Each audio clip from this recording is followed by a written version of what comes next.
What up, cucks? It's your boy, The Hater, and this is a special day because I'm doing a lot of videos today, but I think I'm going to upload them either all today, that's like 4 videos in one day, that's a little too much, or 3 today, 1 tomorrow, I don't know. But the thing is, some of these videos must be done, fresh because they are, relevant videos now, right? Like, it's really that simple. So last night was NXT Vengeance Day. Now, aside from the fact that Vengeance Day is one of the dumbest names I've ever heard in my life, because just call it Vengeance or call it Judgment Day. Don't combine the names of 2 old pay-per-views and call it something stupid. Just because of that happened doesn't mean that the event was bad. The event was actually pretty good. First up, we started with Braun Breaker and Baron Corbin, who defeated Carmelo Hayes and Trick Williams in the first match to win the Dusty Rhodes Tag Team Classic, right? And the Dusty Rhodes Cup. Now, who cares, right? Braun Breaker is better than these 3 guys, so he shouldn't even be in this position. But, lo and behold, that's how it went down. This match is noteworthy because Carmelo Hayes and Trick Williams were in it, right? Which means that Trick Williams has to wrestle twice tonight, right? That was kind of nice because I didn't think that they would make it to, the finals of the Dusty Cup just because of that, right? Because it's like, okay, I don't see them winning it because we're all expecting the Carmelo betrayal. But nevertheless, it's also weird because you don't expect Braun Breaker and Baron Corbin to win it because Braun Breaker is just too good for this. And Baron Corbin, I mean, I don't know how many chances this guy's going to have to do something with his career, but he's had a million, so who cares? Next up, we had a pretty good match, a no DQ match. Dijak, who in my opinion is very underrated in many different aspects. Like, I think he's like a good wrestler. He can do athletic things. He's big. He's strong. He's got a good look. Like, he just looks badass, He's got good ring gear. He's got good entrance gear. I don't know why, but they don't want to give this guy a push. It's very strange, especially considering that Kevin Owens and Sami Zayn still have jobs. You know what I mean? I don't know why Kevin Owens has to go there and wrestle Logan Paul. Just put in Dijak, right? That's much more entertaining already. Dijak is better in the ring, too, but neither here nor there. The match was actually pretty decent. I thought Joe Gacy was going to win for the reasons that I just mentioned, but Dijak won, right? There was a cool spot where Gacy put duct tape around Dijak's face to cover his eyes, right? Now, if Gacy's a psychopath, why didn't he just also cover his nose and mouth and just murder him right there? You know what I mean? Or do that and then just hit a finisher on him and then take it off so he doesn't die and then pin him, right? I don't know. I thought that's where they were going to go with it. I'm like, wow, that's kind of brutal. But they just covered the eyes. Dijak wins. He hits the Feast Your Eyes, which is a cool move.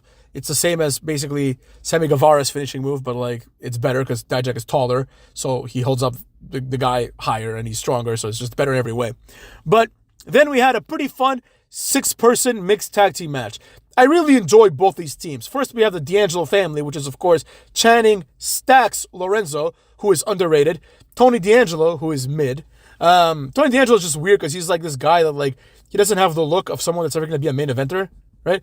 But he's, relatively big, and he's definitely strong, right? I mean, he's not that big. He's 6'1", 6 foot maybe, but he's hefty, right?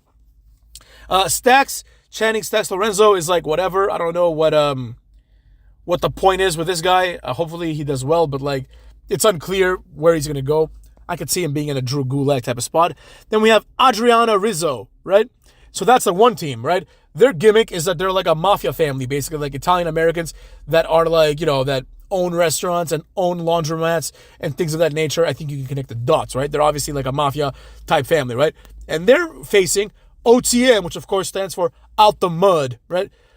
Scripps, also known as Reggie, is now a serious character, which I find stupid, but whatever. He's their manager, right?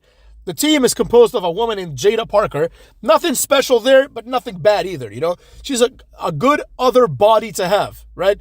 There's a lot of new NXT women, and she could just be one of them. I don't care, right? Then we have the real tag team of OTM, Lucian Price and Bronco Nima. I like Lucian Price and Bronco Nima. First of all, they look interesting, especially the light-skinned one. This guy just has a certain look to him. He looks like a rhino. He looks a little bit like Rhino even, but he's this big, strong, tough-looking guy. The other guy too, but the other guy is more generic. He reminds me of Obafemi. It's just another Obafemi. But they're both big dudes, right? Their gimmick is they're best friends from the hood. I'm not sure what hood. I think it's New Orleans, but I could be wrong. Maybe Missouri. I don't know. But they're from like some sort of southerny type situation, right? But they're like real. Their gimmick is they're real ones, right? So they're having like street beef with the D'Angelo family, which are another type of street people, right? They're like the New York, Chicago wise guy types, right? So this match, the reason I'm talking about it so long is because, in my opinion, this match really captures what wrestling is about. Wrestling is about having two diverse groups or two diverse people fighting each other to determine which one is better, or, whatever, which way of life is better, right? So when I say diverse, I don't mean racially, by the way, you race baiters. You could have, for example, I don't know, a firefighter versus a cop, right? And, let's say you're having a boxing match and you're like, this guy's a firefighter, this guy's a cop, right? Automatically, the story becomes bigger than these two guys fighting, right? They become stand-ins for firefighters and cops, right? That's what a gimmick is. It's a stand-in for something else, right? So in this case, the D'Angelo family stands in for all the, coastal city, like street guys, and Out the Mud, OTM, stands for the southern tough guys, right? So, and also there's a racial element in this particular match, right? Because it's like basically like tough black people versus tough white people, and they come in different shapes and sizes and different circumstances, right? Like, obviously, tough black people are not just people like Out the Mud. There's tough black people from the Bronx, right? And there's tough white people from Alabama. They're not all from like Chicago and New York. The point being, though, that these are two archetypes of two groups of people that are considered tough and dangerous, right? Like dudes that come from the hood that are big and strong, and mafia people, right? So the question is, who would win if they got into a fight? We saw in this match, the answer to that, at least this time, is the D'Angelo family wins.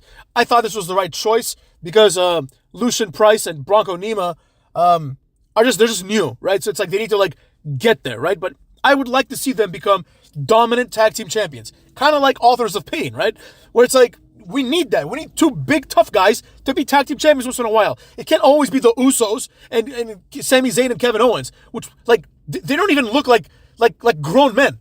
Compared, like if you put like Bronco Nima next to all four of them, you'd be like, oh, I'm gonna assume that the big one sexually molests the small ones only because he can, because look how small they are compared to him, right? If you put like the Usos next to Bronco Nima and Lucian Price, you'd be like, wait, what? They're in the same division? They're in the same species? Exactly, motherfucks. Next up, we actually had a very entertaining match. It was Lyra Valkyrie versus Roxanne Perez. Now, I have no idea who either of these broads were, right? Because I don't really give a damn, motherfucks. But I can't tell them apart at all, right? Nevertheless, that does not matter much, because what does matter, cucks, is this. They had a pretty decent wrestling match. I was able to pick up what their finishing moves were from the match. And the best part was another woman called Lola Vice, who apparently is a former MMA fighter for Bellator, I think. She came out and she was the winner of the women's breakout tournament. So she essentially has a Money in the Bank situation going on, right? She cashes in at a certain point after Roxanne Perez hits her finisher on Lyra Valkyrie, right? So it's one of those Money in the Bank moments. The match turns into a triple threat. Now you expect Lola Vice to win, right? And to win quickly. She does her finishing move, which is called the Buenas Noches, I think. It's basically like the Mickey James kick. Not the Mick kick, but like the long kiss goodnight, right? It's basically named after that. But anyways, she hits the Buenas Noches. She botches it. She does this like 10 times and botches it like 8. But whatever, we'll forgive it, right?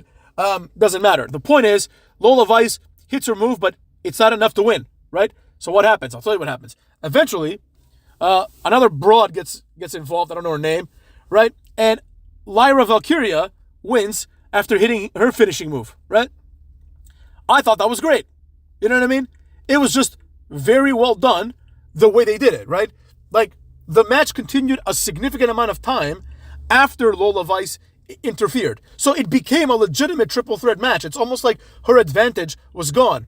This was a good way to preserve what clearly seems to be the main feud of Lyra Valkyrie versus Roxanne Perez, right? They kept the title on Lyra Valkyrie, and Lola Vice got pinned after she got hit by whatever, the Nightfall, whatever the move is called, right? The point is, it was good, and it was entertaining, and it was good booking. So I enjoyed it thoroughly, right? Next up, we have Obafemi versus Dragon Lee. Now, I think Dragon Lee, before he came to NXT, I thought he was like, I'd put him right there with Rey Fenix as the two most interesting and most promising lucha stars in the world. However, now he's in NXT, he's a jobber, I don't care at all, right? It doesn't matter. Who cares? Obafemi, I mean, this guy just sucks. Is there a chance that he's going to be interesting? Of course. But I just don't see it. He just seems boring to me, so I don't really give a damn. He needs to earn my respect. This has Omas written all over it. Just another guy from, I think they're both from Nigeria. Obafemi sounds Nigerian. I think Omas is from Nigeria. I could be wrong. But it's basically going to be just two big African guys that don't do anything, right? They show up once a year to be thrown off by, Braun Breaker, whatever. It is what it is. So, that being said, Obafemi beats Dragon Lee. But I did like this, right? Despite the fact that both wrestlers here are garbage, in my opinion, and I have no interest in seeing them ever again, I did like the booking of it, right? Obafemi was the men's winner of the breakout tournament, right?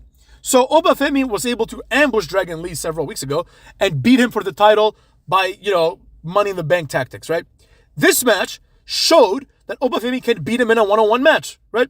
In other words, this is the correct way to use the breakout tournament contract, right? The correct way is to give it to a guy who you're going to push anyways, and the storyline then becomes, what is Obafemi going to do? Is Obafemi going to be there and wrestle meaningless match after meaningless match after meaningless match against Idris Inofe and fucking one of the guys from Pretty Deadly and Joe Gacy? No, he's going to use this opportunity to jumpstart his career and go win the title, just like Carmelo Hayes did. And then he's going to, while being the winner, he's going to keep that up, right? He's going to keep up his newly earned status, right? So the question was never, I don't think Obafemi can beat Dragon Lee. The question was, Obafemi's not going to get the chance to wrestle Dragon Lee. But now he steals the chance, and then he can beat him, right? And he can continue his title run, and this is the correct way to push someone. Now, is it smart to push Obafemi this way? In my opinion, no. This guy is never going to make it. But, hey, who knows? Maybe he has some unparalleled charisma. I doubt it, but it is what it is. Then we have Ilya Dragunov, who continues to grow on me. I like Ilya Dragunov, and I ain't ashamed to admit it, cuckolds. Ilya Dragunov presents something interesting, right? The first thing that I like about him is that he is a smaller guy, but he is as cut as you can be for his size, right? He's like a Finn Balor, but you can tell he's stronger, right? You can tell that he is much stronger than Finn Balor. You can tell this because he does power moves. That's all I ask. You don't have to be a big guy, right? But if you're a small guy, push yourself to the limit. John Silver from AEW kicks ass. I love that guy. He's like 5'4", but he can pick up a 270-pounder and spin around his head and drop him in a powerbomb, right? That makes him even better. Pac is another one. Pac rules, right? He can slam people. He can do high-flying things. I like Pac. I always have, right? He doesn't even need a personality because he's so athletically gifted. I put Dragunov in that same category, but he also has a personality. The match, in my opinion, was fantastic. Trick Williams also did well, right? Trick Williams, considering what he is, which is a young guy, young in the context of being a wrestler, right? He's been around for 2 years only. I think he's one of those guys that just they're like, you kid, WWE it is. I don't think he had any career before WWE, right? He's almost, I think he must be in his mid to late 20s, but it doesn't matter. The point is he's young in terms of WWE, and he more than held his own, right? He got himself over, even though I think it's a stupid way that he got over, but he did get himself over. And at the end of the day, he did do well in this match, right? The match was great. It was hard-hitting. A story was being told. The story started in a backstage segment when Trick tells Carmelo, come out and support me, right? So Carmelo's like, word, word. So he comes out, right? Now, throughout the match, Carmelo Hayes inadvertently is screwing things up, right? But multiple times. So there's a part where he tries to strike Ilya Dragunov. If he hit him, that would be a DQ. He misses. Ilya pushes him. Carmelo wipes out Trick Williams's knee, basically. He just hits him in the leg, right? This is then converted into a situation where Trick is going for his flying knee thing, and he hesitates because his knee hurts, and he gets powerbombed by Ilya Dragunov, once again showing that Ilya Dragunov is not to be fucked with. He's a big, big boy, right, in terms of strength. So, with all that being said, then what happens, right? Then what do we do? Ilya Dragunov goes for the H-bomb, which is a sick move, by the way. It's just that's why I like Ilya Dragunov. Aside from his stupid ass, headbutt, flying headbutt, torpedo Moscow finisher, all his moves are legit. They're grounded moves, right? It's if wrestling were real, right? and you ignored like the finishing move, people would wrestle like Ilya Dragunov, right? They would go for like a simple forearm to the face, right? So he does the H-bomb, fails. Then he does another H-bomb, that hits, right? Then he goes for a super H-bomb, Trick gets the knees up. And at some point, the referee also gets wiped out, and Trick hits the knee, but the referee cannot count, right? And this is where things I thought were kind of silly, because the referee is like, being distracted by Carmelo Hayes, and he gets wiped out as a result, right? So once again, Carmelo Hayes costs Trick Williams the title, right? Now, with all that being said, the fans, who are stupid, are like, you fucked up, or whatever, like ref, you suck, right? And it's like, no, he doesn't suck. He got attacked, right? He got hurt because Carmelo Hayes is in the way. Why don't you say Carmelo sucks? But more on that later, right?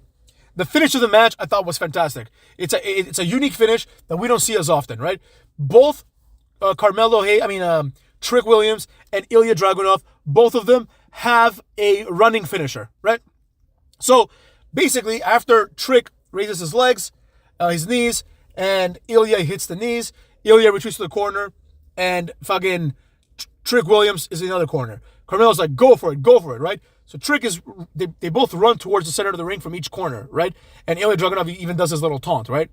And Trick is going to go for the flying knee. Ilya's going for the Torpedo Moscow.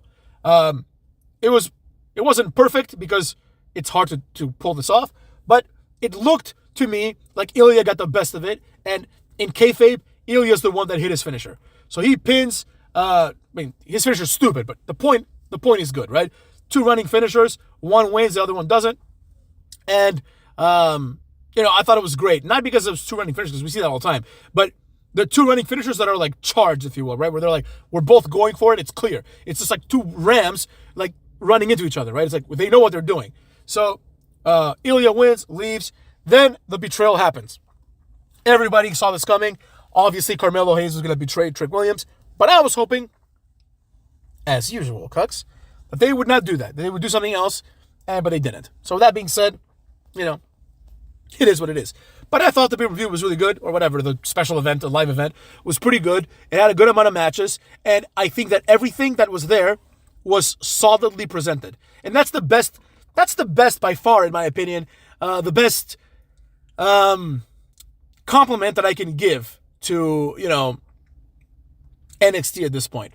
I can only do that. I can only say, good for you. You did a good job. But at the end of the day, you could continue to do better, of course. But the truth is the truth. And I cannot,